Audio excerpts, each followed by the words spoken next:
He was looking for a place to spend the night in the mountains and accidentally stumbled upon an old hut. But hidden beneath its floor was something that had kept a dark secret for decades. Subscribe and write in the comments which city you are watching from. The trail had started in the clarity of morning, when the air in the mountains felt crisp and thin, and the sunlight poured across the slopes in a warm golden hue that made the forest shimmer as though it were alive. Eric had been walking for hours already, camera strapped to his chest, a weighty rucksack over his shoulders, and that faint pulse of excitement in his veins that always accompanied him at the beginning of a solitary journey. He had told himself this trip was just another opportunity to capture photographs, autumn leaves in their last fire of color, mist curling like smoke through valleys, abandoned paths where once life had thrived. Yet underneath that excuse lay another truth. He was running from something. Perhaps not a specific enemy, but from the slow suffocation of the city, from the memories of failures that clung to him like damp clothes, from the constant noise of a life that had ceased to feel like his own. The trail wound upward through ridges lined with firs and spruce, past boulders blackened with age, past streams that trickled clear and cold over stones slick with moss. The forest smelled of pine needles crushed beneath boots and of wet soil holding the season's last warmth. As he walked, Eric thought of how few people ventured here anymore. In the city, when he had mentioned his route, no one even recognized the name of the old track. He liked that. He liked that he might walk for days and never hear another voice but his own. Solitude was not frightening to him. It was a companion that asked for nothing and promised honesty. Yet as the morning drifted toward afternoon, the trail grew narrower, less distinct. He passed the crumbling foundation of what had once been a logging cabin stones stacked in rough formation, now consumed by vines. He saw the skeleton of an old wooden sign, its lettering long gone, leaning at a hopeless angle among tall grass. He photographed everything, partly for memory, and partly for the eerie beauty of abandonment. There was something poignant in ruins, something that whispered of lives once lived and long forgotten. By mid-afternoon, the weather had shifted. Clouds gathered over the peaks, dimming the light to a dull silver, and with them came a creeping fog that seemed to rise not only from the valleys, but from the earth itself. The air cooled sharply. Eric checked his compass, but the needle wavered strangely, twitching in his palm. When he pulled out his phone to confirm his location, there was no signal, only the blank icon that mocked him with its silence. He slowed his pace, suddenly aware of the forest's depth. The trunks stretched endlessly in every direction, and with the mist filling the gaps, the trail beneath his boots began to vanish in fragments. He reminded himself that fear was useless. He had studied maps before leaving. He knew the mountain line, the approximate distances, the directions rivers would flow. But the rational voice in his head grew quieter with each disappearing landmark. The forest was erasing its own face. He kept walking, heart beating a little faster. Each sound, a snapping twig, the whisper of wind against needles, seemed louder in the muffled air. As evening drew closer, he realized he needed shelter. The fog showed no intention of lifting, and with it came the promise of nightfall, far darker than any he had known in the city. His tent could suffice if he found a flat patch of ground, but something inside him resisted the thought of lying in open mist with only fabric between him and the unseen woods. He adjusted the straps of his rucksack, tightened his jacket, and pressed forward in search of anything that might provide sturdier refuge. It was nearly dusk when he saw it, a crooked shape between the trees, barely discernible until he was almost upon it. At first he thought it a trick of the fog, but as he stepped closer, the lines sharpened into angles, and then he recognized the contours of a structure. A cabin, or what was left of one, hidden at the edge of an old clearing. Its roof sagged on one side, and the timbers had darkened with decades of weather. The windows were boarded with warped planks, and the door leaned inward, half open, as though exhausted by time. Eric felt relief, cautious but undeniable. He approached, the grass wet against his boots, and placed a hand on the frame. The wood was cold and splintering beneath his fingers. He pushed gently, and the door creaked wider, revealing a hollow interior filled with shadows. He stepped inside, the beam of his flashlight cutting through dust that swirled at his disturbance. The cabin smelled of damp wood and age, of smoke that had long since gone cold. There was evidence of a life that had once flickered here. In one corner, a rusted stove crouched like a relic, its pipe bent and crumbling. A chair lay on its side, one leg missing. Torn blankets were heaped near the wall, stiff with mildew. Jars lined a shelf, their contents unrecognizable sludge. Spiderwebs stretched across every corner like gauze, catching the thin light. Eric set down his rucksack and took a long breath. The place was no hotel, but it would keep the night at bay. He walked slowly across the floorboards, careful of the ones that groaned under his weight. Each creak seemed to echo too loudly, as if the cabin disapproved of his presence. In his mind's eye, he could almost see the hands that had built it, the nights spent here by someone who had depended on these walls as he now would. Yet the thought carried with it an edge of unease. Why had it been left to rot? Who had walked away or never returned, leaving everything to decay? Eric laid his sleeping bag near the wall and sat, back pressed against the timber. He listened to the forest pressing close around him. The fog outside had grown thick enough to hide even the clearing. Inside, the darkness was complete, broken only by the small circle of his flashlight. He thought of taking pictures, but somehow the idea felt wrong. This place was not a subject to be captured. It was a secret to be endured. The night deepened, and as it did, so too did a sensation that the cabin was not as empty as it seemed. It was only imagination, he told himself. The silence made every drip of water from the roof, every sigh of wind, every groan of timber sound, deliberate, alive. He closed his eyes, willed sleep to come, but rest would not settle. The cabin felt heavy with unseen memory, as though the air itself was thick with something waiting to be acknowledged. When he finally drifted toward exhaustion, it was with a vague thought that he had not stumbled upon shelter by chance. The cabin had stood there, hidden yet waiting, like a sentinel in the mist. It had chosen him as much as he had chosen it. He did not know then how profoundly true that sense would prove to be, nor how deeply it would draw him into the shadows of a story, buried far longer than he had been alive. And so the first night passed in uneasy silence, with Eric lying awake in the dark, the mist pressing at the windows, the forest holding its breath, and the cabin itself whispering quietly in its bones. The night had been long, and though sleep eventually took him in broken intervals, it left Eric with the sense of having drifted in and out of shallow waters, rather than sinking into the depths of rest. When the pale light of morning filtered through the cracks between the warped planks, he stirred from the cocoon of his sleeping bag with a stiff back and a dry mouth. The fog had not lifted.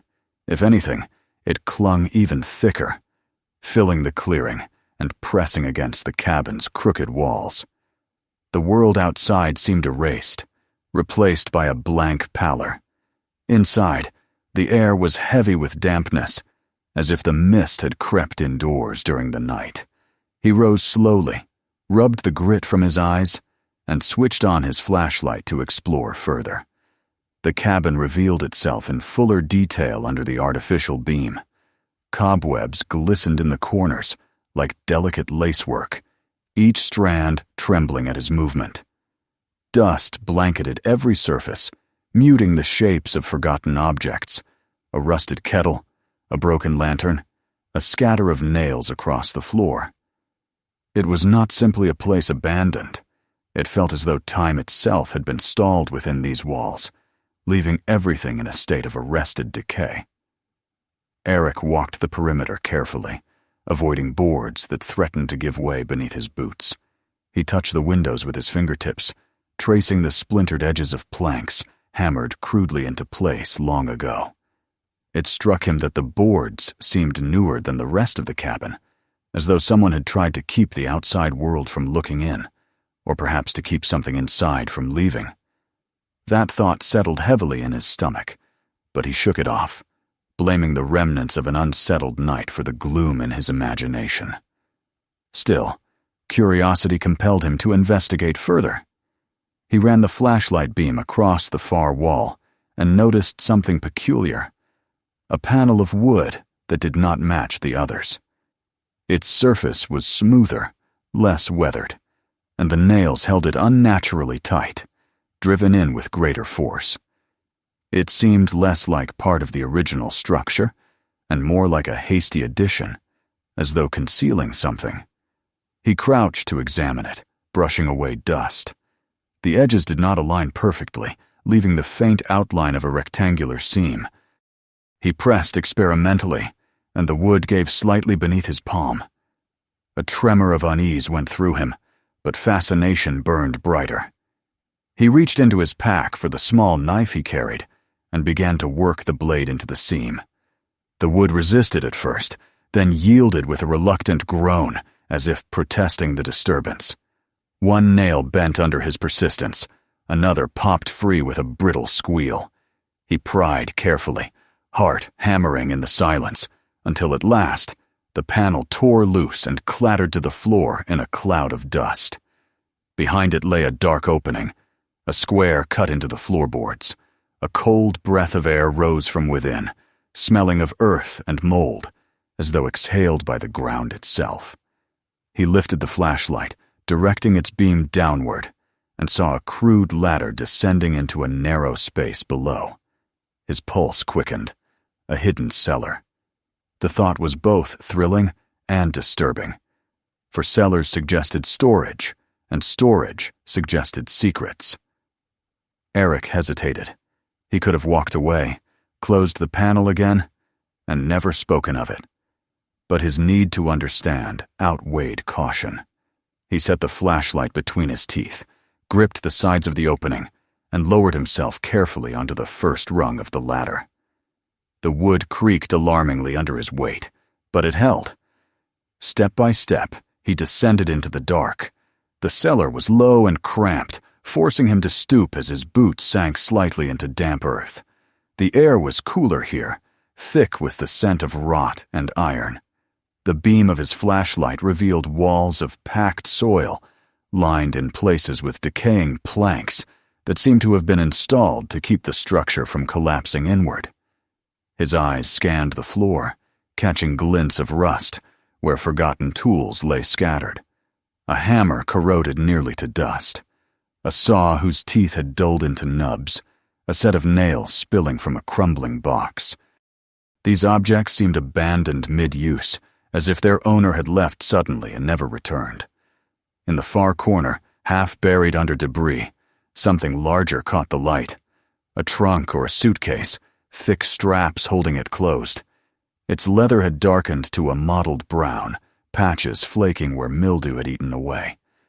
Beside it sat a woman's handbag, small and delicate in contrast, with its clasp broken and its lining shredded by time. A mirror cracked into a spider's web of fractures rested inside, reflecting the beam of his light back at him in warped fragments. A few sticks of ancient lipstick had melted into formless lumps, their faded colors staining the fabric. Eric's breath came shallow. He approached the suitcase, crouched, and touched the surface. The leather was clammy beneath his fingers, as though it still sweated with the memory of confinement. He tugged at the straps, but they were stiff and unyielding. Pulling the knife once more from his pocket, he sliced through the first, then the second, the sound sharp and final in the silence. He hesitated only a moment before lifting the lid. What lay inside made his stomach clench. Bones. Human bones, brittle and yellowed with age, stacked carefully as though arranged by deliberate hands. A skull rested on top, its sockets hollow, its jaw half dislodged. Tufts of hair still clung to the remnants of scalp, and threads of fabric clung stubbornly to some of the longer bones. It was a body once, now dismantled by decay, reduced to a grim puzzle of pieces. Eric recoiled instinctively, the flashlight trembling in his grip. He pressed a hand to his mouth, fighting the surge of nausea. Beside the remains, bound together with a strip of twine, was a bundle of papers. Letters, by the look of them, their edges yellowed and brittle. He pulled them free with careful hands, brushing away clumps of dirt. The handwriting was elegant but hurried. The ink faded to sepia. He turned the first page toward the light and began to read. The letters were addressed to someone named Mira. The writer spoke with urgency, pleading for her to leave the city, to escape the dangers that shadowed them both. He promised her safety in the mountains, spoke of a cabin where they could begin anew, far from those who threatened them. Each successive letter grew more desperate, more insistent. He described threats, the feeling of being watched, the certainty that time was running out. Eric flipped through them, one after another, feeling the weight of a story, long silenced, pressing down on him. The final letter ended abruptly, mid-sentence, as though the pen had been wrenched from the writer's hand. His eyes lingered on the broken words, the unfinished plea, and his imagination filled in the blank space with images of interruption, of violence, of a truth buried here along with the body. He sat back on his heels, the bundle of letters in his lap, and looked again at the skeletal remains. Was this the writer, betrayed and silenced? Or was it someone else entirely, their fate tangled in the desperate escape he had described? And what of Mira? Had she come here, or had she fled? Or had she too been consumed by whatever darkness had closed over them? Eric felt a chill crawl along his spine, deeper than the cold of the cellar air. This was no forgotten storage room. It was a grave, a shrine to a crime hidden beneath the floor for decades. The cabin above was not merely abandoned. It was a tomb disguised as shelter. He swallowed hard, ears straining in the silence, half expecting the earth itself to whisper in answer to his discovery. When at last he climbed back up the ladder, the letters clutched in his hand. The cabin felt different. Its shadows loomed heavier, its silence deeper. He set the bundle carefully beside his pack, unwilling to let it leave his sight. Outside, the fog pressed harder against the boarded windows, as though guarding the secret he had uncovered. Eric sat on the floor, heart still racing, and realized that his journey had already changed. He was no longer a traveler passing through. He had become the keeper of someone else's tragedy. The daylight dimmed, though morning had barely begun, and the cabin seemed to pulse with memory. Eric knew he could not remain untouched by what he had found. He felt both burdened and bound, as if by pulling away the panel he had crossed into a story that was now his to carry. The mist outside thickened. The forest beyond grew mute, and the old house seemed to settle around him with the weight of its hidden truth.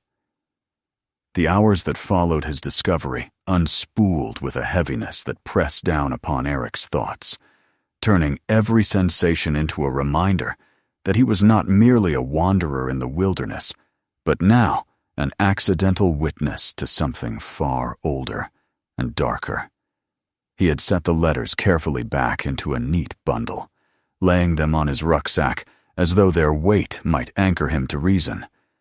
Yet reason felt slippery in the silence that filled the cabin. The air itself seemed transformed, not just damp and stale, but imbued with the residue of a story too violent to vanish, even with the passage of decades.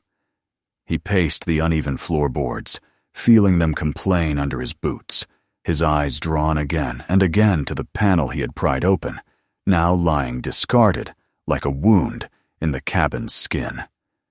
The memory of the skeletal remains in the suitcase would not leave him. Each time he blinked, he saw the hollow sockets of the skull, the brittle fragments of bone, the abrupt end of that final, unfinished letter. It was one thing to stumble upon ruins, relics of a time gone by. It was another to hold in his hands evidence of desperation, and to know that the desperation had ended in death. Eric could not keep from imagining the man who had written the letters. The first ones had spoken of hope, of a vision of escape, and of a life lived free of the shadows that hunted him. There had been tenderness in his words, a longing so vivid it seemed to breathe through the faded ink. But then came the urgency, the mention of threats, the dread of eyes watching from the periphery. He must have believed that by bringing Mira here, to this remote cabin in the wilderness, they could be safe. And yet here lay his bones, crammed into a suitcase, hidden beneath the floor as if to erase his existence. And what of Mira? Had she ever arrived? Was she the one who had placed his body in that suitcase, sealing his fate with leather straps and hiding the truth beneath the earth? Or had she been a victim too, swallowed up in whatever violence had descended upon them? The letters offered no clarity, only a trail of fear cut off before the end. The unfinished sentence gnawed at Eric, as though if he stared at it long enough, he might coax from it the secret it withheld. The day outside did not brighten. The fog remained, smothering the clearing, turning the windows into pale gray patches that pulsed faintly with light, but offered no view of the world beyond. The mist might as well have been a wall, cutting him off from escape. He tried once to open the door, to step outside and clear his head, but the forest seemed unrecognizable, its outlines blurred into a shifting haze that offered no comfort.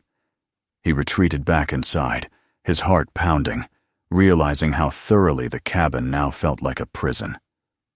As afternoon slipped into evening, he sat near the wall with the letters spread before him, forcing himself to read them again. Each line trembled in the beam of his flashlight, and he felt as though the voice of the long-dead man whispered directly into his ears. He could almost hear the scratching of the pen, the urgency of words dashed onto paper in moments stolen from time. He began to piece together a possible sequence, a clandestine love affair, pursued in secret, shadowed by threats, a plan to flee, to vanish into the mountains, a betrayal, perhaps by someone who followed them, a sudden act of violence, and the cruel concealment of a body. The cabin groaned as though in agreement with his thoughts. Timber shifted in the cold, dust sifted from the beams. He startled more than once, turning his flashlight toward the corners as if expecting to see movement.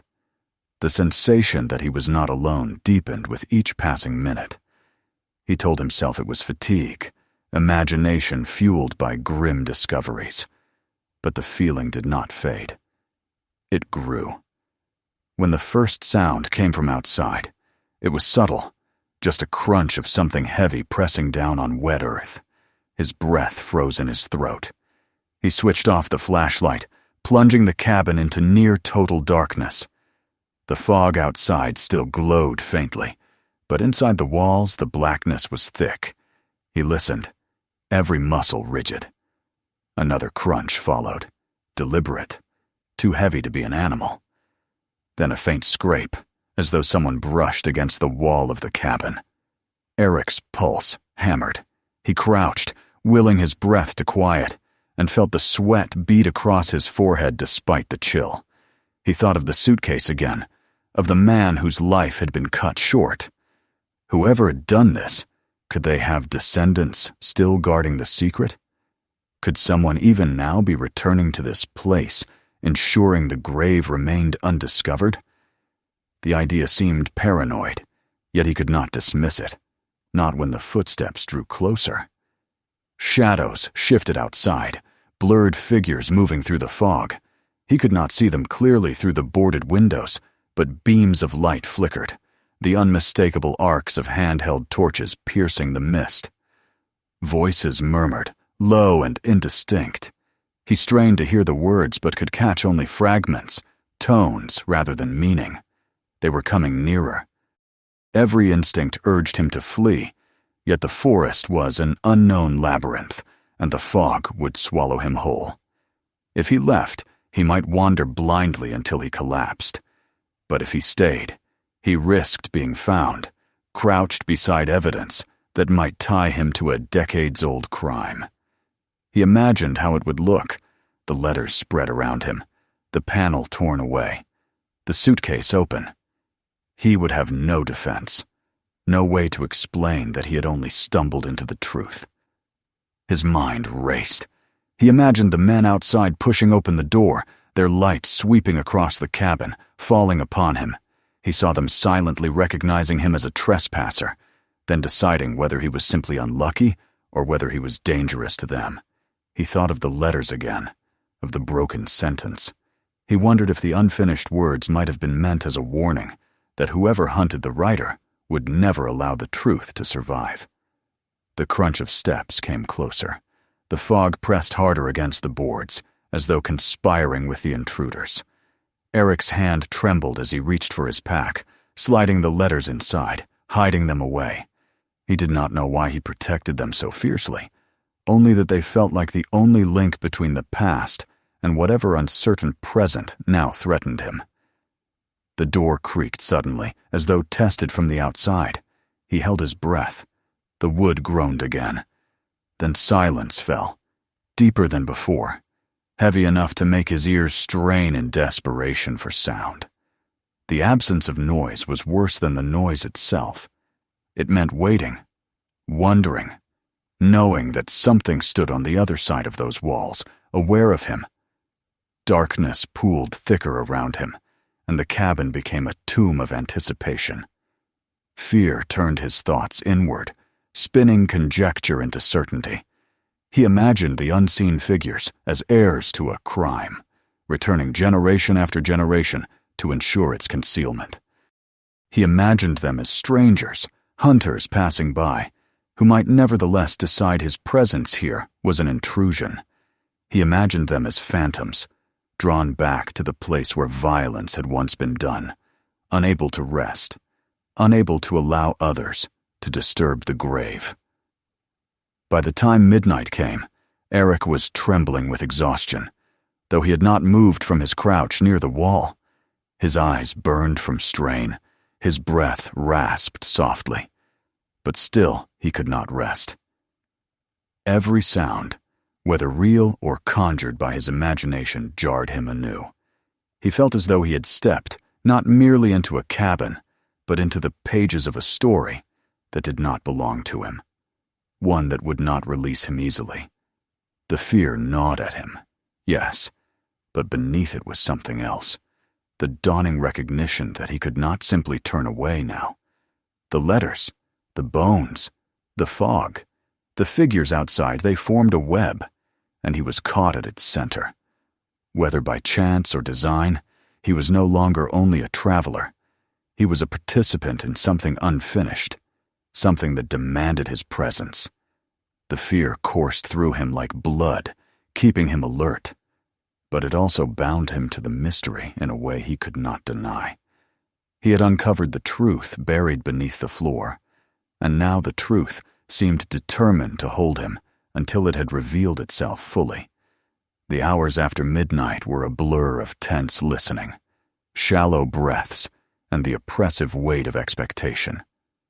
Eric crouched in silence, convinced that at any moment the door would burst inward, and the figures he had glimpsed through the fog would spill into the cabin with their beams of light and unanswerable questions. But no one entered. Instead, the silence lingered, drawn tight like a rope around his chest. Exhaustion threatened to pull him under, yet fear would not allow sleep. His thoughts spiraled endlessly back to the suitcase beneath the floor and the letters, whose unfinished words seemed now less like fragments of the past and more like a warning meant for him. The fog pressed against the boards with a patience that unnerved him, as though the world outside had been erased, and only this cabin, with its secret grave, remained. When the first gray hue of dawn seeped reluctantly into the clearing, Eric dared to move again. His body ached from tension, and his legs trembled as he rose, clutching his pack close. He stood near the door and listened. The forest was muted, muffled by mist, and though he heard no voices or footsteps now, he felt certain that the night had not been born of imagination. Someone had been out there. Perhaps they still were. The decision formed in him with clarity. He could not remain in this cabin. It had sheltered him from the storm, yes, but it had also ensnared him in something far darker, and if he lingered any longer, he might not escape at all. He gathered the letters into the pack, careful to tuck them securely between his clothing, though he could not have explained why. He only knew that leaving them behind felt unthinkable. They were not his, yet they had become his burden. The panel that had once concealed the cellar still lay beside the hole, and he considered placing it back, hiding what he had discovered. But his strength failed him. It no longer mattered whether the cabin concealed or revealed its truth. He was the one who had seen, and the knowledge itself could not be buried again. Eric tested the door. The hinges whined softly as it opened, and cold fog swept into the cabin like a tide. He stepped outside, boots sinking into damp grass, eyes darting across the clearing. The mist lay heavy, veiling the trees and muting all colors into shades of gray. It was as though he had stepped into a painting half-finished, where the outlines of the world blurred and shifted with each breath. He strained his ears, listening for any sound, but only the hush of fog answered. Still, he could not rid himself of the sensation of being watched. He turned sharply, half expecting to see figures emerging, but the forest yielded nothing but its blank face. He circled to the rear of the cabin, searching for another way out, though he had no plan beyond leaving. He found only piles of rotting timber and the remnants of an old fence, collapsed and buried under moss. The path behind was choked with undergrowth. He returned to the front, indecision gnawing at him. His instincts urged flight, yet his fear warned that movement might betray him to eyes he could not see. But the cabin was no longer safe. It had become a trap. He tightened the straps of his pack and forced his legs to move, pushing toward the wall of trees at the far edge of the clearing. The forest swallowed him almost immediately. The trunks stood like pillars, silent and unyielding, their tops lost in the mist. Each step cracked twigs and sank into sodden soil, the noise loud against the hush, making him flinch with every movement. He moved quickly but tried to tread lightly, weaving between trees, his breath clouding the air. The letters thudded faintly in his pack with each motion, a reminder of the secret now bound to him. He did not look back at first, but the temptation grew unbearable, and finally he glanced over his shoulder. The cabin was already gone from sight, obscured by fog, leaving him with the eerie feeling that it might never have existed at all, that he had walked out of one world and into another. Then came the sound he dreaded, the crunch of footsteps behind him, faint but unmistakable. He froze, heart pounding, and pressed himself against the rough bark of a tree, straining to hear. The steps paused, then resumed, closer now, steady, deliberate. His mouth went dry. He moved again, forcing himself into motion, ducking between low branches, pushing through ferns that soaked his clothing. The forest became a maze, and though he tried to recall the direction of his original path, every turn looked the same. The mist turned the world into a labyrinth of shadows, and he felt pursued by silence as much as by the unseen figures. The steps grew louder.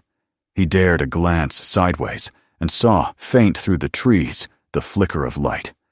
A torch beam cut across the mist, sweeping like a blade, then vanished. Panic drove him forward. He stumbled over a root, caught himself, and pressed onward, lungs burning. His thoughts raced in fragments.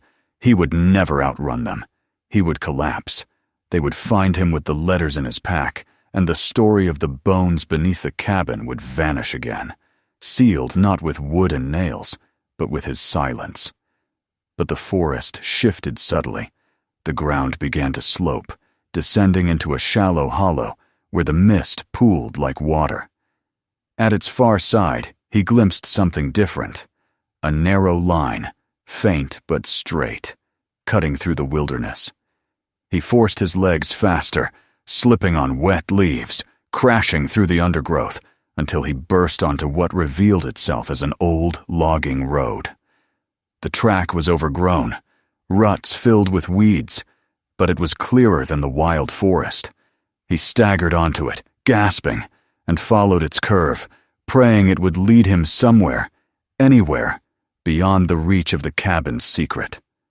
Behind him, the lights flickered once more, then faded into the fog. He could not tell if his pursuers had turned back, or if the forest itself had swallowed them. He did not stop to question. He walked, then jogged, then walked again, driven by fear and exhaustion, until the sky above him began to pale with the first suggestion of morning. The mist thinned slightly, enough to reveal outlines of distant ridges. The world was reassembling itself, reshaping into something recognizable. He followed the road as though tethered to it, the letters pressing against his back like a heartbeat. At last, after what felt like hours, he saw the faint line of a power pole ahead, its wires sagging between tilting wooden beams. Civilization. The sight filled him with such relief he nearly wept. He pressed on, faster now, until the road widened and merged with another, more traveled track. His phone, long useless, buzzed weakly in his pocket, catching a hint of signal. He pulled it out with trembling hands, saw the bars of service flicker alive, and at once dialed the emergency number. His voice shook as he gave his location, or as near as he could guess it, and stammered out what he had found. The operator's calm tone was a lifeline, grounding him in reality, assuring him that help was on its way. Yet even as he ended the call, relief was tempered by dread. He stood on the road, breathing hard, staring back toward the direction he had come. The fog still clung there, concealing the cabin, concealing whatever might have followed him. He felt no certainty that he had truly escaped. The memory of those footsteps lingered, the flicker of torchlight cutting the mist, the silence pressing like a hand against his mouth. He thought of the letters again, of Mira and the man who had written to her, of the unfinished sentence that had ended his voice forever. Eric knew his discovery would not leave him untouched. The police might take the bones, the letters, the suitcase, but the story would remain in him. He had crossed into it by lifting that panel, and now he was part of it. The dead man's plea had traveled across decades to find him, and he could not simply return to the life he had left behind. He wondered if the figures he had seen were real or imagined, protectors of the secret, or phantoms born of fear. Either way, he sensed that the past was not finished with him. The sun finally broke through, weak but steady, casting gold across the treetops. Eric turned his face toward it, closed his eyes, and breathed deeply. He was alive. He had escaped the cabin, fled the fog, reached the road. Yet within him lay the certainty that the truth he carried, written in faded ink and brittle bone, would shadow him long after he returned to the world of the living. The cabin had released him, but not without leaving its mark. He would never forget the silence of that cellar, the unfinished words, or the feeling that in some way he had been chosen to hear them. And as he stood there on the lonely road, waiting for the sound of an approaching engine, Eric realized that escape was not a final act, but an interlude. The story was unfinished still, and he was bound to it now, for better or worse, until the truth chose at last to reveal itself fully. If this story kept you watching, make sure to subscribe so you never miss the next one. Take a moment to watch the next video waiting for you right now. There are always more stories to discover. And don't forget to share this video with friends and family. Some stories are too powerful to keep to yourself.